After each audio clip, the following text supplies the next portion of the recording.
শেষ পর্যন্ত সব নাটক শেষ করে দিয়ে ইন্ডিয়া পাকিস্তান টি-20 বিশ্বকাপের ম্যাচটি আগামী 15 ফেব্রুয়ারি কলম্বোতে অনুষ্ঠিত হতে যাচ্ছে। আগামী 9 ফেব্রুয়ারি আমিনুল ইসলাম বুলবুল ও পাকিস্তান চেয়ারম্যান মহসিন নাকভির মধ্যে বৈঠক হয়েছে।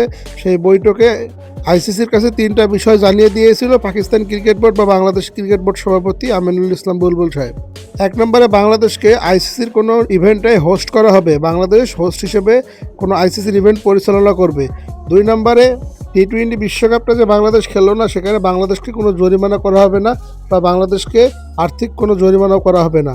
3 নম্বরে বাংলাদেশ টি-20 বিশ্বকাপ খেলতে না যাওয়ার কারণে বাংলাদেশ যে লাভ অংশটা পাবে না, সেই লাভ অংশটাও আইসিসিকে দিতে হবে। আমিনুল ইসলাম বুলবুল আর মহসিন নাকভির মধ্যে এই বৈঠকটাই হয়েছে এবং এই বৈঠকও আইসিসি মেনে নিয়েছে। আইসিসি জানিয়ে দিয়েছে বাংলাদেশ টি-20 বিশ্বকাপটা না খেলায় আমরা খুবই মর্মাহত বা দুঃখ প্রকাশ করছি। আগামীতে বাংলাদেশকে আমরা যে কোনো একটা আইসিসির ইভেন্টে হোস্ট করব 2028 থেকে 2031-এর ভিতরে। তো সব কিছুর অবসান ঘটিয়ে ভারত বনাম পাকিস্তানের এই ক্রিকেট ম্যাচটি অনুষ্ঠিত হবে যথাসময়েই। ক্রিকেটের স্বার্থে আমিনুল ইসলাম বুলবুল সাহেব জানিয়েছেন যে ইন্ডিয়া পাকিস্তানের এই ম্যাচটা হওয়া উচিত, কারণ এই ম্যাচটি যদি না হয় বিশাল একটা অঙ্ক আইসিসির ক্ষতির মুখে পড়তে হবে বা পাকিস্তান ক্রিকেট বোর্ডেরও পড়তে হবে। তাই আমিনুল ইসলাম বুলবুল জানিয়েছে ইন্ডিয়া পাকিস্তানের এই ম্যাচটি অনুষ্ঠিত হলে ক্রিকেটের জন্য ভালো হবে।